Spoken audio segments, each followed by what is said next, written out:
nëse një fitu ko, nëse mujmë 21 vjetor, nëse jo 21 vjetor, atë do t'i shmirë 11 janar. Pra janë mes të pushimit, ashtu që është për gjithë, për diasporën, për tonë, s'ka një rrezik që shumë njerëz me shku jashtë vendit në periudhën mes pranë kohën e sezonës pushimeve vjetore. Vendosja preferon 28 vjetorën, cila ka më qenë qëndrimi juaj në këtë rast? Po ne mendojmë se është një gabim kjo, për shkak se është bashkë në kohën më aktive të pushimeve. Ju ndërhyjmë me qytetarëve në shumë plane të tyre. Do të ishte udhësh ose në 21 janar, ose në 21 vjetor ose 11 janar. Janë konekte të parti politike për këtë datë, zotë Haradinaj, keni biseduar paraprakisht për një datë të tillë?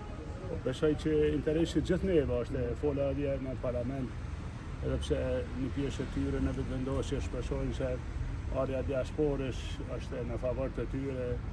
Jo çdo herë ashtu, sepse që që dini, nëse shkojmë me 28, fakturat e energjisë shkojnë me 26, 27, edhe më do ketë lajmi mirë për qytetarët çmimi i energjisë. Pra edhe ata kanë interes 21 dhjetorin, ose eventualisht mesin e janarit.